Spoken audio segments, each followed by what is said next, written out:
I am about to record a show for another radio station, and the host of the show solicited questions from her audience. And one of the questions was from someone whose close relative lost family members in a freak accident.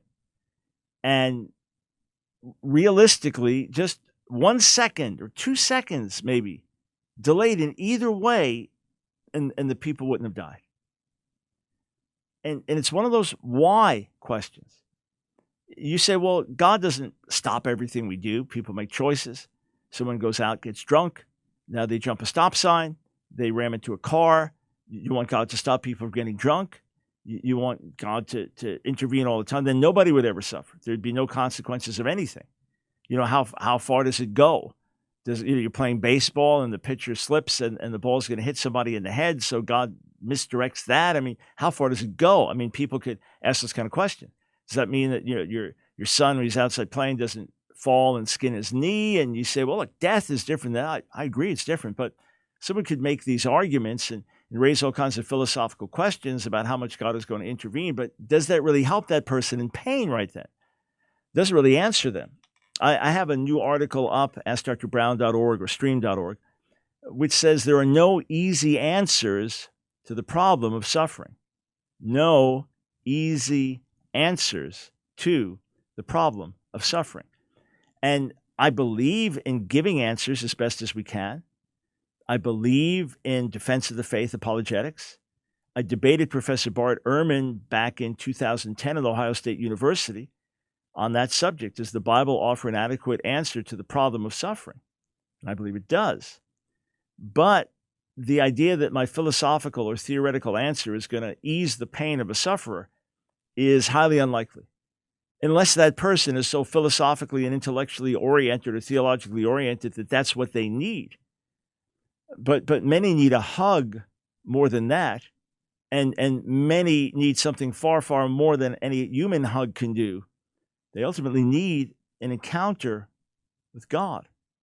Now, I'm not saying that in terms of you have to do something. I'm saying that often that's the only thing that will satisfy.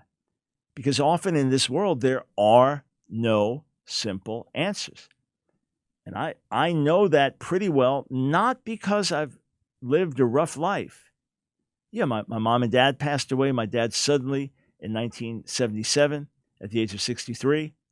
My mom at the ripe old age of 94.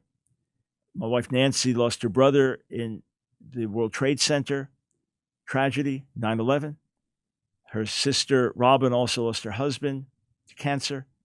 And then they both lost their dad, Alzheimer's related things, all in a fairly short period of time. We've had sickness and pain and other things to deal with, lost people close to us that we had prayed for. But overall, my life has not been a terribly difficult, pain-filled life. I know many, many, many, many, many, many, many people who have suffered much, much more in this world, many more acute losses. We've been blessed. I feel my life is overwhelmingly, amazingly blessed. That being said, I spent years working on a commentary on Job. I spent years digging into the text. I spent years trying to understand and let my heart be penetrated by the words of Job and the challenge of Job. So when I say there are no easy answers to the problem of suffering, it's not because I struggle with it so much. I don't. I don't struggle with how could a good God let these things happen. I don't struggle with why is there so much pain in the world. I grieve over it. I try to do what I can to ease that pain, but I honestly don't struggle with my faith. But many others do in deep ways. Some of you do in agonizing ways, and you beat yourself up over it. What's wrong with me? What's the matter with me? Why don't I have more faith? God, why can't I trust you more? The very thing God doesn't want you to do, because he knows that these are difficult things, and he put us in this world. It's one thing to be a rank, mocking unbeliever. It's one thing to be a hard-hearted skeptic. It's another thing to be a hurting child of God, struggling with your faith. God's not condemning you for doubt. God forbid. So when you go through the book of Job, and my commentary is going to be released, God willing, at Southern Evangelical Seminary Apologetics Conference. It's all set for that in early October, second week of October, then the general release for the public, I believe, the next month. But Job is right there in your face telling you no easy answers. But one of the great answers of Job is God is. What do I mean? I mean God the Creator, God who is full of justice, God who is a God of order, God who is worthy of worship, God who is perfectly good, perfectly merciful, perfectly holy. God is. And when you encounter him, there are no questions. You mean he gives you all the answers? Most of the time, no. You say, well, why not? One reason is a lot of things we couldn't understand if he told us. A lot of things our brains couldn't get wrapped around if we tried. Other things, the information wouldn't help us. It would be more than we could handle. And it's not blind faith. It's not, oh, Brown, so that's your answer. You just stick your head in the sand and believe there's a God. No. We encounter God and he helps us. We encounter God and he changes us. I want to read a few quotes to you. They're in my article, No Easy Answer to the Problem of Suffering. They're some of them from my debate with Professor Ehrman. But let me read this to you. 14 years after losing her 6 youngest children in a freak accident, one ultimately caused by another driver's criminal negligence, 6 youngest children, Janet Willis said, "Today, I have a far greater understanding." This is 14 years after losing her 6 youngest children in a freak accident. And the accident happened because a truck driver in front of her, who did not have a license to be driving, had a steel rod not properly loaded on his truck. It fell out of his truck under their van, set the thing on fire as they were on the highway.